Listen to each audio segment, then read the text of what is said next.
Welcome to the WanderLearn-Podcast. I'm your host, Tapon. In this episode, it is the part 2 of a 4-part series with Rufina, and we talk about food. Specifically, we dive into cafeteria food versus fancy restaurants. Second of all, we talk about how food taste changes depending on your level of hunger. Third is using salt in your cooking cheating. And after the commercial break, we talk about what food you should eat on the trail on these long distance hikes and how you should hydrate. Enjoy this episode with Rufina. Don't forget to become a patron at patreon.com/ftapon and leave me a review, preferably a 5-star one, wherever you get your podcasts. And now, enjoy our podcast with Rufina.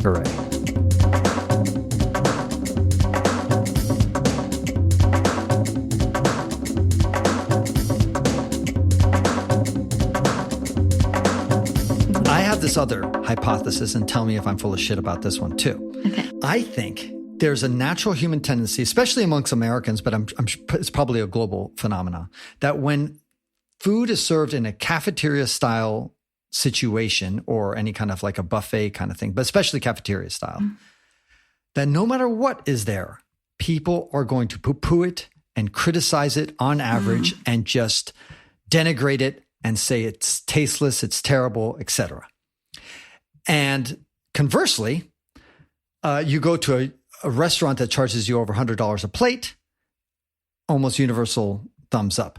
And my hypothesis, which again, you're probably going to refute, but I'm going to throw it out there, which is if you took some cafeteria food, not all cafeteria food, but some of it, and you put it in a fine dining restaurant and you went in there very hungry, you'd probably, you might not think it's fabulous, but certainly you wouldn't complain about it nearly as much if there was like a candlelit dinner and you were served that same cafeteria food. So I guess it goes back to like the ambiance, the setting and all that stuff that somehow infects our mind and our judgment, even though most people would hear that and deny it, say, no, absolutely not. I can just tell you objectively, this cafeteria food is terrible. But I have a feeling that, and same thing, you and I went to Amherst College. I thought the cafeteria food was pretty decent. I went to Harvard Business School. At Harvard Business School, they spend a lot of money on the cafeteria. I think the food there is delicious. But no, the people there would complain about it. What do you think? Well, I think it depends who's in the kitchen. It always depends on who's in the kitchen. And so, when I went to culinary school at New England Culinary Institute, one of our classes was actually AM cafeteria. And another one was PM cafeteria. And we produced high quality food that, oftentimes did local sourcing of at least poultry from Misty Knoll Farms. And the quality we put out was high quality, like the kind that you would find in a restaurant because we were training to be in restaurants. And people would come from around the region to eat with us in our cafeteria because with the level of volume production that we had, we could offer a price point that was reasonable and people get this high quality food. Hold on. This was a culinary institute cafeteria? Yeah. But see, that kind of, that's I guess the closest I can get to like taking cafeteria food and then putting a nice label on it. And so all of a sudden, that's what I mean is that you're carrying that. I'm just wondering is if you were making that same food and you're doing it in a university dorm, university of some sort, and the exact same food served there, that my guess is that a lot more people would criticize and people wouldn't drive out of their way to get there just because they associate it like it's university cafeteria food. It's gotta suck. Yeah, I think people might have those preconceived biases about it, but I think your mouth doesn't lie to you. So that if you actually ate it, right? We do eat with our eyes first. That's what we always say when we're preparing food. So, the mood definitely matters. The way it's plated matters. There's somebody who did this Instagram or maybe Facebook photos of plate ups using ketchup and mustard in different ways, but using like the styling of high-end restaurants. And it was like an interesting commentary on the way that we've sort of kind of perverted our expectations around things. Simple things can be really exciting. And most of the time it's a matter of technique. And when people have become accustomed to these cafeteria settings that don't offer good food, it's because the training isn't there, right? There's not enough people who are trained going into the cafeteria setting. And so that means that so much of it is just commodity foods out of a can, which will never be the best unless you're doing something different, sourcing it differently.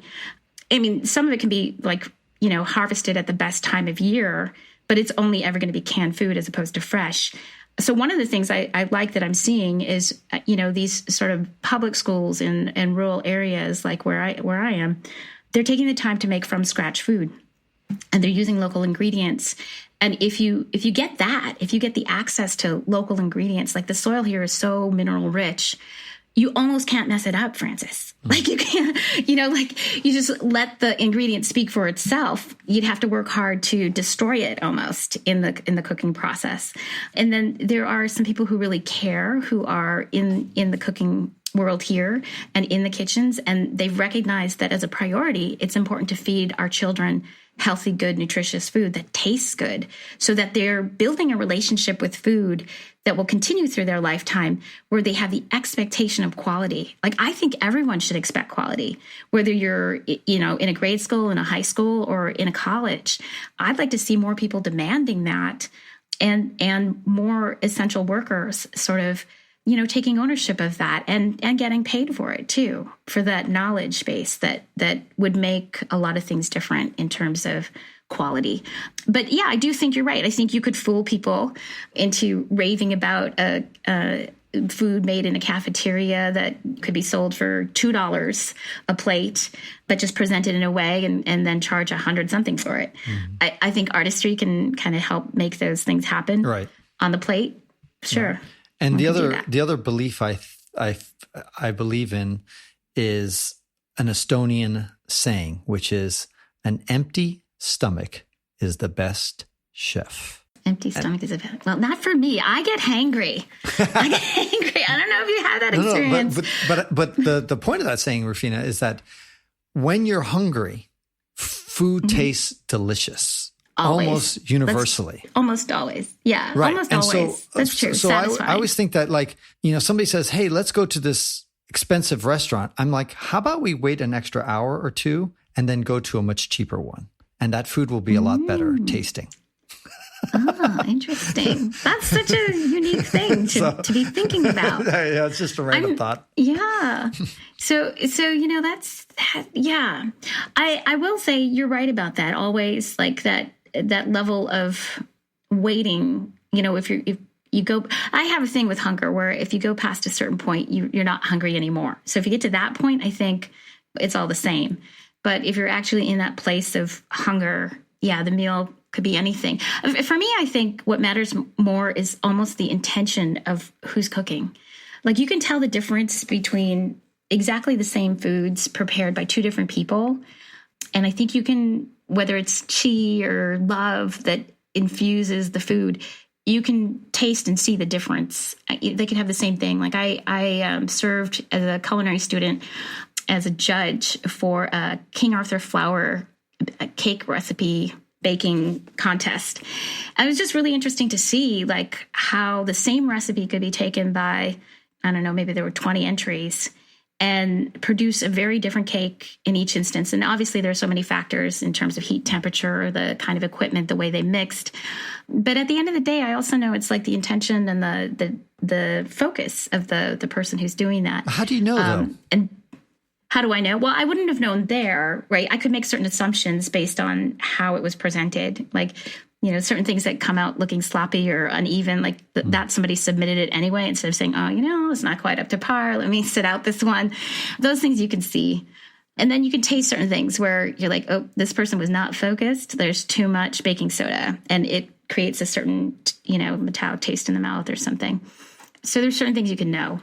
Rufina, I want to throw another crazy idea off of you, bounce it off of you and see what you say. Okay. I have another crazy idea, which is I think that using salt in your food is cheating. So salt as an ingredient enhances the natural flavor of whatever it is that you're eating. Hence, cheating. I think it depends on how you're defining cheating. Why is that cheating? To enhance something that's natural to, the ingredient. you can have similar effects just using lemon juice in terms of enhancing that certain flavor. I don't think it's cheating because one, certain salts provide minerals that our body needs, and that's important, for proper function. But I think so so much of our food in the United States, it's really hard not to get salt. Yeah, true. So I mean, it's infected so many different foods. So nobody in America has ever died of like a salt shortage, and never will. True. And so that's worrying about like, I got to add salt because I know it's good for me, or if I sweat it out, that kind of stuff. It's really not an issue. So to me, it's more of the challenge of a chef, I would say, is how can you enhance the food without using salt? And that to me is a sign of a chef that knows what the hell they're doing. Yeah. I mean, you could easily do it with the other one lemon is juice. like taking a shortcut. I feel like using salt is like a shortcut. Like, nobody's looking. Instant. Like, I think salt, it's part of, like, if I really view cooking as culinary artistry. And so it's just like picking up a different brush to create a different kind of picture. And so salt, depending on your audience, like if you're cooking for older people who can't have a lot of salt, then I'm going to sub out the salt for some lemon juice potentially. But if I'm just cooking, just for the average population, there's like a range of what level of salt will kind of create that impact of highlighting the umami, which is sort of that savory sweetness combined in one experience. Hold on 1 second. I thought lemon juice would be a substitute for something like vinegar and not for salt. It can be a substitute for vinegar. So like I will make a salad dressing using lemon juice and garlic and olive oil. And when you are doing liquid preparations like certain kinds of soup, it's sort of a tricking of the palate to not miss the absence of the right range of salt to hit the sweet spot in the body for the brain recognizing that, this is savory and, attractive to my palate.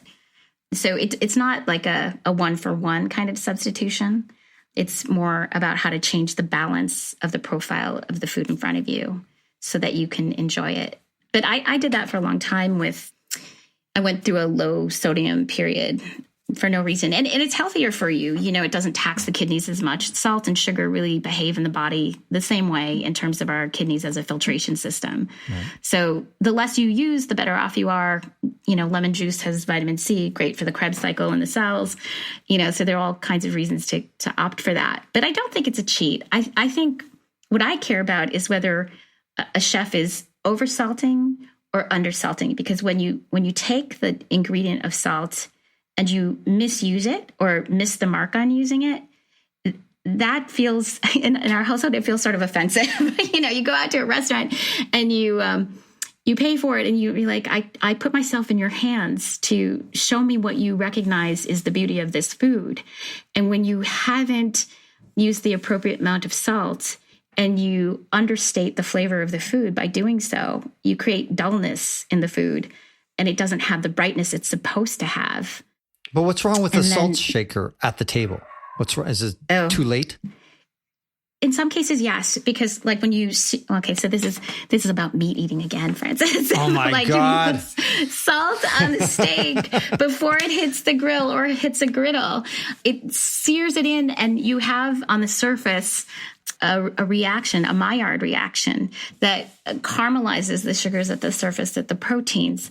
And when the salt is embedded, right, it's like embedding it there on the surface, it impacts your taste buds differently than after it's been fully cooked and you're adding it afterwards. You almost can't repair that kind of situation, particularly with proteins. It just won't be the same. Animal just proteins? Like if you've ever tried animal protein, but even French fries, like if you were to make your own French fries, right, and you take it out of the hot oil and you start to toss it in a bowl, you want to toss that in salt immediately after it comes out of the fryer because it's searing hot and it will stick with that oil that's just come out of that searing hot fryer. But if you did it after it cools down just a little bit, that salt isn't going to stick anymore.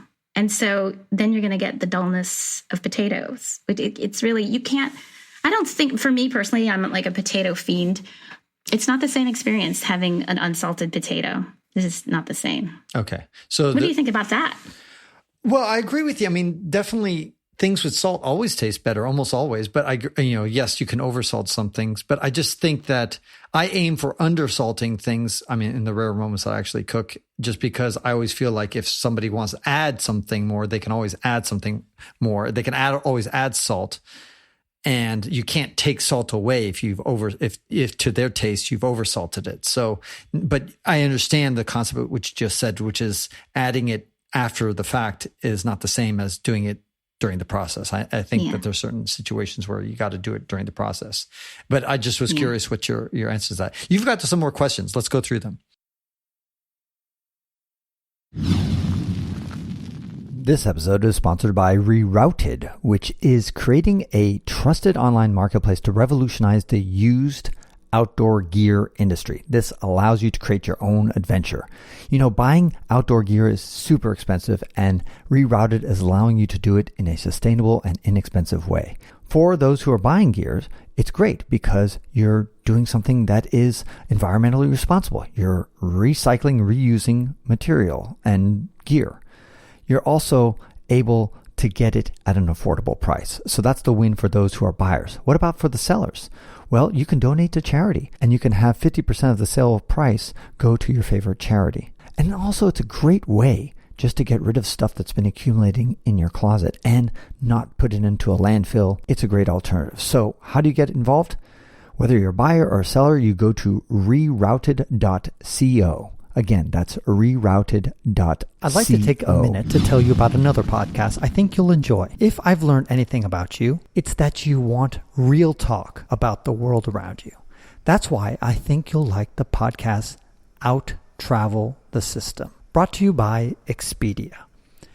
It's taking a transparent look at what it's like to travel these days, whether it's through stories from people who have continued cautiously traveling through the pandemic, or by staying tuned to the very latest news from the industry. Out Travel the System is backed by a solid foundation of data from Expedia, which means it can guide listeners through the best ways to maximize their travel budgets. The podcast is providing inspiration by talking to people who have made travel a central part of their lives, from professional travel bloggers to travel journalists and beyond. This season features U.S. destinations like Chicago, Boston, and New York, as well as international locations like Spain and France. The episodes will guide you through when to go, where to stay, what to do, and everything else you need to know. Look for Out Travel the System on your favorite podcast platform and like and subscribe now.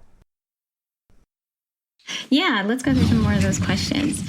So I wanted to know a little bit more about your hiking, because I recently subscribed to your podcast because I only knew about it recently, and I'm binging on it. And so I'm imagining all these hikes that you've been doing, and my family has started hiking, but in no way has tried any of these larger hikes that you've been doing.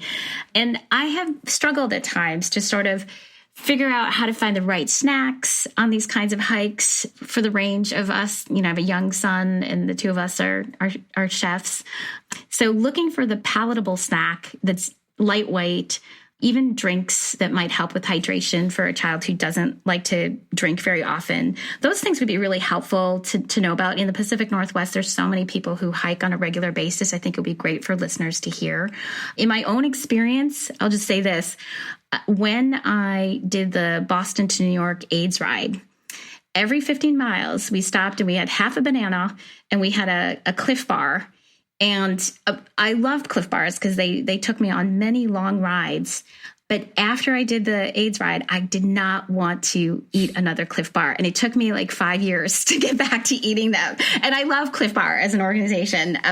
But it was definitely a little rough going for me. And so what are your go-to snack foods or things that sustain you with the right amount of calories and protein and all that? It's a tough question because for me, I'm different than you, Rufina. I mean, you take food very, very seriously, and you appreciate it at a level that I don't get close to. I admit it.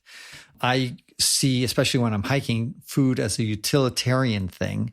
And I also don't have a child who may say, I don't want to eat that so I'm not walking with them. And I realize that children can be very picky, and yet you still need to feed them. one way or another. Yes. And so you're facing challenges on two fronts that I don't face. You have I think probably a pickier palate than me, versus I just look at it as utilitarian. I just need calories to keep walking. And then two, I don't have a child that I'm trying to nourish as well. So those are two different challenges. I walked across America 4 different times, one through the Appalachian Trail, the Pacific Crest Trail, and then I did a yo-yo, which is up and down round trip on the Continental Divide Trail. And the Continental Divide Trail was interesting from a culinary perspective because I didn't even bring a pot to boil water. In fact, I had no cooked food for 7 months. Oh my gosh. Yes. Explain that to me. Explain how you did that. Yeah. So what I did is I just brought energy bars. I brought anything that didn't need to be cooked. So that's what I ate. Now, when I went to resupply into towns, which happened about roughly every 4 or 5 days, then in the town, I would eat a warm meal. But then that would just be one meal for once in 4 or 5 days. And then I went back on the trail. What I would eat would be dehydrated soy milk. And then I would have breakfast like cereal in the morning. I could also soak couscous overnight. So if you just in cold water, so if you just put couscous in cold water, it's edible after, I don't know, an hour worth of time. Wow. And the other thing I ate, I can't remember, sometimes textured vegetable protein. Also, if you just soak it in water, it doesn't need to be boiled or heated because I didn't have a stove. I had no way to heat water. So everything had to be soaked if I did that way. And then, of course, energy bars. The key is variety. Don't just binge on Cliff Bars. Have like 5, 6, 7 different types of energy bars out there so you have a variety. And then I had a lot of different trail mixes and nuts and seeds and that kind of stuff. That was also high, dense energy. That's a wonderful source of energy. They call it trail mix for a reason. It's good for the trail. And the other thing is when I went into town to resupply every 4 or 5 days, I would buy fresh fruits and vegetables. And I did get, of course, dry, dehydrated fruits as well to get some of the vitamins. And the fresh fruits and stuff like that, I would eat them within the first couple of days of hiking. So I would bring apples, oranges, kiwi, bananas, and I would have peanut butter and jelly. Hey, there's your favorite again with bread. And I would also eat while I walked a lot of times. So it was a very different experience because I had to put in about 35 miles every day. And so to do that, that's so much. You don't want to walk fast. You want to just walk at a constant pace, like a leisurely pace, but you want to do it a lot. And so there's roughly in 12 hours in a day, if you're walking, every day about 4 miles an hour, then you can do it. Or 3 miles an hour, 4 miles an hour, that kind of stuff. You can get a lot of miles in. So I would walk 12 to 15 hours a day and I would just eat. I would even brush. I would floss while I was walking, looked at maps while I was and while I was walking, everything I did while I was walking. It was a long trek. So it was That's good. amazing. Okay. I can picture it better now with that, explanation. And then like how... Sorry. One more thing. When I was on the Pacific Crest Trail and the Continental Divide Trail, Pacific Crest Trail and the Appalachian Trail, where I did have a stove and I actually hiked with a woman, my girlfriend at the time. That's when I did have a stove. And what we would do is we would eat our heaviest meal usually at 2 or 3 in the afternoon when it was the hottest time of day. And so that's when you kind of take a break in the hottest time of the day, cook around 2 p.m. or so. And then that also has the advantage of you have plenty of time to digest it. Because I really don't believe in eating a heavy meal right before bedtime. It's, I think, terrible idea. So there you go. That makes sense. And just a digression, but a point of interest for me. When you were cooking on the Appalachian Trail, did you pull out your umbrellas to shield you while you were cooking? Especially, I mean, if it's raining, obviously, or if it was sunny. Well, actually, the Appalachian Trail is also kind of nice because they have shelters roughly every 10 miles or so. I didn't know that. There's these little, it's 3 walls and a roof. And so it's not completely enclosed. But when it's raining or if it's very sunny, you can actually go and cook in the shelter or next to the shelter anyway. So, but an umbrella is super useful whenever you're hiking. And it's a completely underestimated tool. Yeah, I love that. It just made me want to go out and find one of those umbrellas that you mentioned to the exit. What is it? Well, ex officio is the rain jacket, but the one that it's Gossamer gear that makes the umbrella that's really lightweight and and has a reflective surface on it. Okay. Oh, interesting. I didn't realize there was a reflective surface on it when I was listening.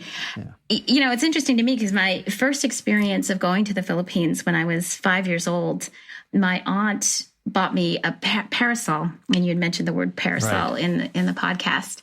And it was my first time thinking, these people are using an umbrella the wrong way, like in my head as a 5-year-old. And then I realized how useful it was to block the sun. Yep. And, it really changed my impression and the way that they make the parasols. It's for your pleasure too, because they usually have nice prints on them. And, I don't think we value the umbrella quite as much. And I was really grateful to hear you talking through the reasons to use one. And I am going to bring it because one of the last times we were out, it wasn't hiking, but we were walking along some trails along the Dutchess Spit and went out on the spit. And I had not adequately covered my son in sunblock. So it was a total parenting fail.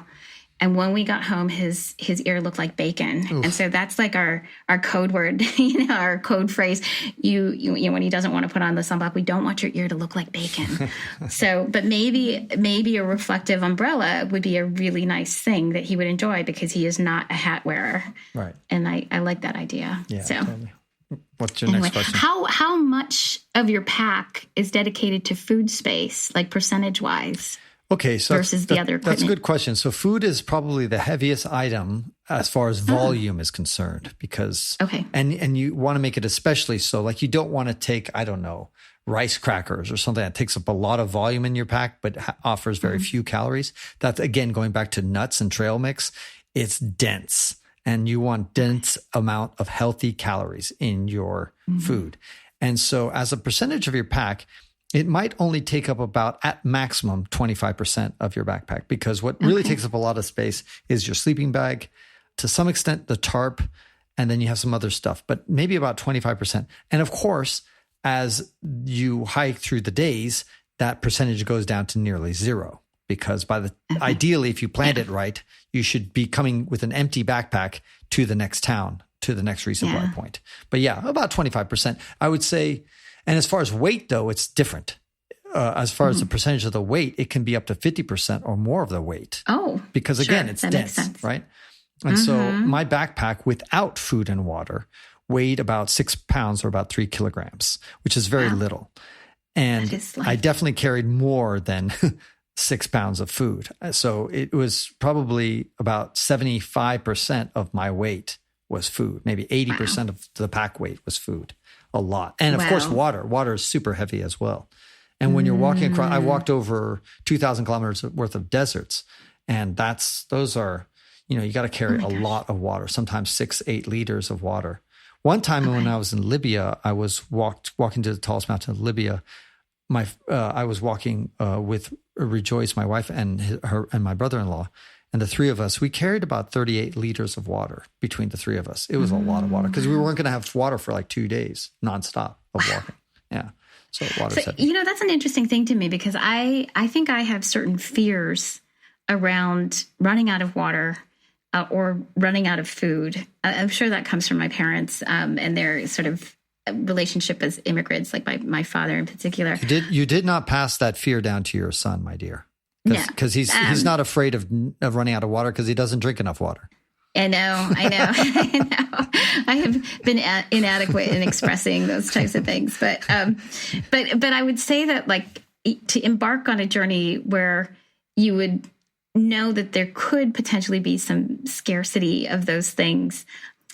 I mean, does that even occur to you when you're, embarking, or like that's such a passé thing because you've already planned so well? Like I would worry that I didn't plan well enough to bring the right amount of things. When I was in Chad climbing the tallest mountain of the Sahara Desert, it's called Emikusi. It's about 3,800 meters or so, I believe.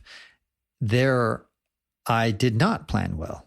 I had intelligence from the locals telling me that there was probably some water source up near the summit of the mountain, like on the way up, effectively, maybe about 80% of the way there or 70% of the way to the summit. And there wasn't. And we searched and we didn't find it. And to make matters worse is my wife and my brother-in-law and me, the three of us, got totally separated. It's a long story. I'm not going to bore you with the details. Right. And they spent overnight in the very cold, because the Sahara Desert gets quite cold at night, especially at 3,000 meters. And they were alone without a sleeping bag. And they nearly died, both of them. And that was a very precarious situation. And we were dehydrated. And none of us had water. So we had gone up so high up in the mountain.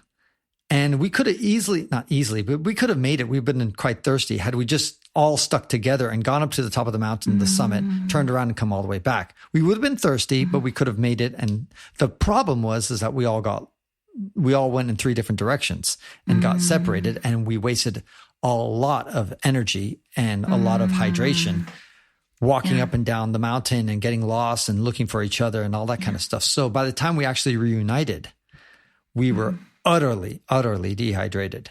And that was, a very scary moment for us. So that was the closest I got to being in a tough situation there where water was an issue. And other times things turned out well. For example, on the Pacific Crest Trail, there's a part of the Pacific Crest Trail where they leave water caches, where they leave, where these trail angels, we call them trail angels, these people who come by and drop 50 gallons of water just in the middle of the desert. And you can't really depend on it, but I decided to depend on it. And I got there, and there they were.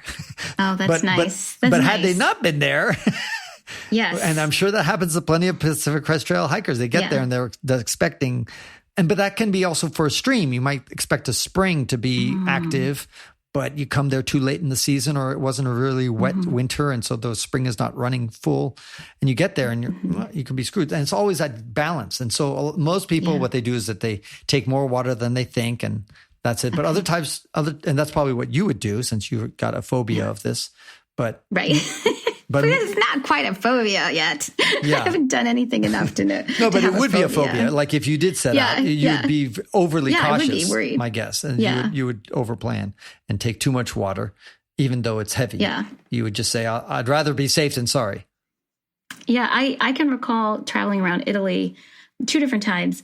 One where I was really just going post culinary school, and I did not have the mindset that you have about packing light. So I overpacked in the first place, and I was carrying, I probably would say about 50 to 60 pounds of stuff in my backpack. And then I found myself accumulating things, one of which was like my all-time favorite Italian hand-cranked pasta maker that I bought over there, right? And negotiated. And by the time I left Italy, I had probably close to 75, 80 pounds of stuff on my back. We were lucky enough to find lockers to place them when we went on larger hikes, because we hiked Cinque Terre. But at that time, the conversations around hydration were not really, they weren't so mainstream. And we were walking around Cinque Terre without even a bottle of water. It was like the dumbest thing. Like, how could we have not known that? Like, we didn't really know, like, what is it to hike Cinque Terre? And here we were going, and we really had to rely on the people who were living there, recognizing we were just two, like, ridiculous young women hiking this trail, not recognizing what we'd gotten ourselves into with all these steps going up Cinque Terre. And it was just surprising to me that I would find myself in that position of not planning enough and relying on local people to kind of make sure we didn't dehydrate fully. Right. So those are I want to switch the conversation a little bit to talk about the more controversial topic, which is hunting. And that concludes this episode of the WanderLearn-Podcast, where we explore travel, technology, and transformation. If you'd like to see the show notes with links to what we talked about, or if you'd like to comment on the show, or if you'd like to ask me a question, then go to WanderLearn.com and click on this episode. If you'd like to connect with me, just remember FTapon. That's my first initial and my last name. FTapon is the username I use on all social media. You can also get to my website by going to ftapon.com. And here's one last reason to remember FTapon. If you like what I do and would like to get rewarded for supporting my projects, then go to patreon.com/ftapon. That's where you can pick up some remarkable rewards for as little as $2 a month. And now for 5 quick favors. Number 1, subscribe to the WanderLearn podcast. 2, download it. 3, share it. 4, review it somewhere. And 5, sign up for my newsletter at WanderLearn.com. Our theme music was composed by Eric Stratman. This is Francis Tapon, encouraging you to wander and learn.